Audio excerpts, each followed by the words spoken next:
I have done some research and I am ready to share my findings.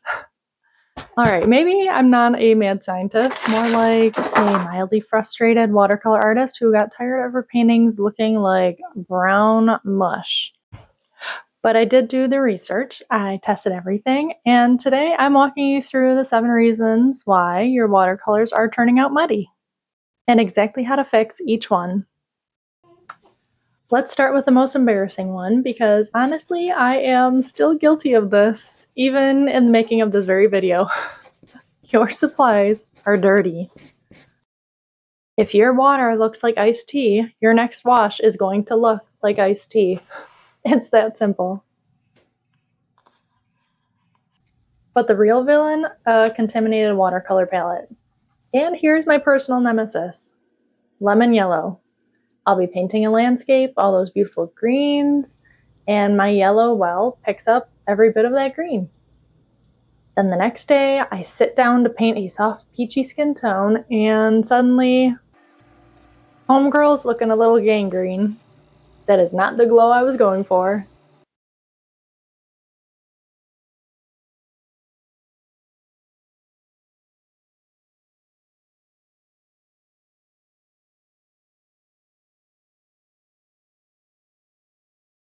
So here's what I do now. After every painting session, I just make sure to give my brushes a really quick rinse. If they get really dirty, I will give my brushes a quick soap and rinse. My palette wells get wiped and clean. And I keep my water bucket nice and clean, all 3 wells. Some people will do glass jars and keep a minimum of at least 2 water cups. And here's a pro tip if you are really serious. Keep 2 separate wells of your most used colors, one for warm mixes and one for cool mixes. That way, your lemon yellow for landscapes never touches your lemon yellow for portraits.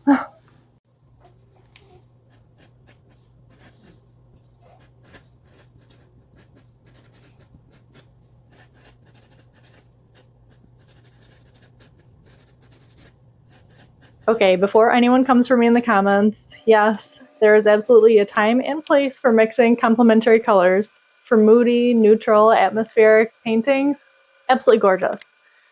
I actually want to do a whole series where I only use complementary colors. But today we're talking about bright, fresh, clean watercolor mixes. And when those are your goal, complementary colors are the enemy. Here's why. When complementary colors mix, they desaturate each other. Blue and orange make brown. Purple and yellow make brown. Red and green make brown. You're literally painting with a recipe for mud. Look at that. Right where the blue and the orange meet, it's mud. It's not a beautiful transition, it's just dirty. But here's the fix. I call this area right here breathing room. You don't need a huge gap, just enough space that the colors don't touch when they're wet. The white of the paper does the blending for you, and your eye fills in that transition area. And it reads as clean and luminous. This isn't about being precious, it's about giving your colors space to be themselves.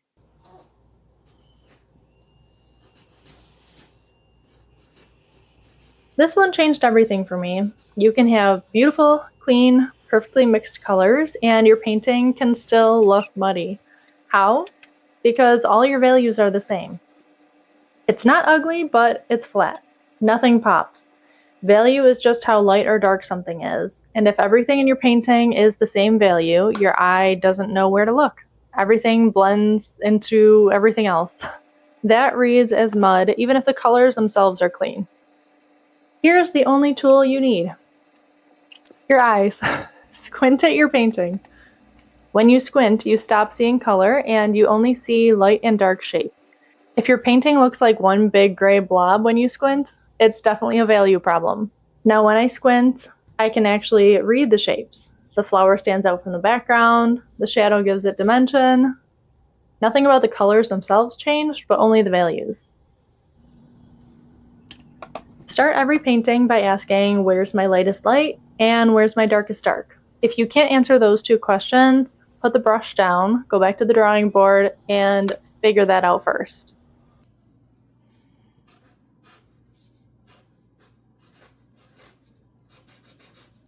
I know the temptation. You bought that beautiful 12 color palette, maybe even a 24 color set, and you want to use them all in one painting. I get it. Those colors are pretty, but here's my advice: just don't. It's visually overwhelming, and somehow, despite all that color, it reads as muddy. When you use too many colors, they start fighting with each other. Nothing feels intentional, everything feels messy. On average, my paintings use 5, maybe 6 colors, and that's it. Sometimes only 4. Or 3. A limited palette forces you to actually mix colors instead of just grabbing the nearest tube. It teaches you what your colors can do together. Look at how much range you can get from just 4 colors. Everything in this painting belongs together because everything came from the same small family of pigments.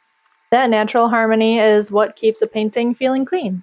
Side note, if you are just getting into color mixing, try a limited palette challenge. Pick 3 or 4 colors and paint with only those for 1 week. You will learn more about color mixing in that single week than you will in a month of using 12 colors.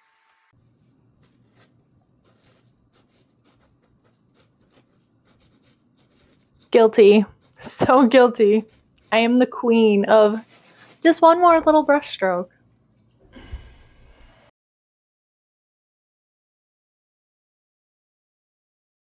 It looks beautiful at first, then she keeps going back in and going back. The colors start to lift, the edges get fuzzy, the once glowy gradient turns into a flat, overblended mess. Watercolor punishes overworking more than any other medium.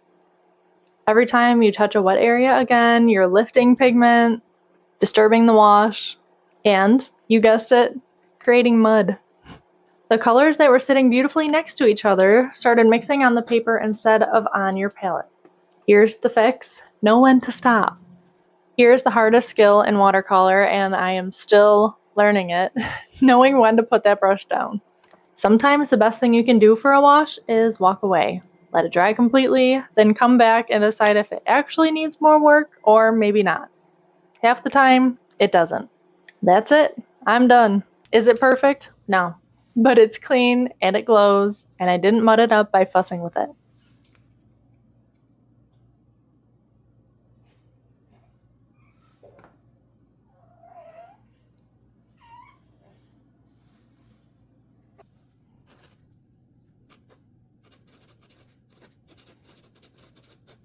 Okay, so some watercolor teachers will tell you to avoid opaque pigments altogether. I don't think that's necessary, but you do need to know which of your colors are transparent and which are opaque, because opaque colors behave very differently in mixes. Opaque colors are heavier. They sit on top of the paper instead of sinking in, and when you mix them with a transparent color, they can make the mix look chalky, flat, or, you guessed it, muddy. See the difference? These are all green colors, but one feels more alive and the other feels a little dead and flat. That is opacity at work. The fix is know before you mix. You don't have to throw out your cadmium colors. I still use them. You just need to know what you're working with. Most paint brands label whether a pigment is transparent, semi-transparent, or opaque right on the tube. Check before you mix. And if you're going for a clean, luminous look, lean towards transparent pigments for your mixes. Now, if you can't find pigment information online, you can do your own opacity test. All you do is use a waterproof pen to draw a line and simply paint over it. It's easy to see opacity based on how much color sits on top of the line.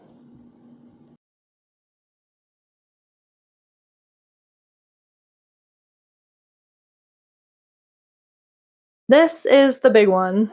All these tips, clean supplies, limited palettes, knowing what's transparent or not, they all come down to one thing: knowing your own colors inside and out. If you're just getting to know your palette, make a swatch chart. Not just a pretty one, a useful one. Write down which colors granulate, which ones are staining, which ones lift easily. Test how each color mixes with every other color. I have sketchbooks and pages and pages and pages of mixing charts, of testing my colors with each other, so Don't be afraid to use some brush mileage doing that. So like I said, this is my sketchbook. These aren't finished paintings, they are experiments. Little thumbnail sketches where I test color combinations before committing to a full piece. It takes less than 5 minutes and it saves me hours of fighting mud on a painting I care way too much about. The more you practice with your palette, the more instinctive this becomes. You stop guessing and you start knowing. That red and that green are going to make a really ugly shade of brown. That yellow and that blue make exactly the green you want. You're not avoiding mud by following rules anymore. You're avoiding it because you know your materials. An easy way to support this channel is to check out my Etsy shop. I will leave it linked below, or if you want to shop some of my favorite supplies, I will have that link down below too. So that's my research. 7 things that cause muddy watercolors. And honestly, I still do half of these if I'm not paying attention. The goal isn't perfection, it's awareness. One of the things I love most about watercolor is that it teaches you to let go a little bit. The paint moves in unexpected ways, the water does its own thing sometimes, and honestly, that's part of what makes it beautiful. So don't worry about perfection today. We are just practicing, experimenting, and learning how the paint behaves. Thank you so much for being here. Let me know in the comments, which one of these 7 are you most guilty of? I would love to hear from you.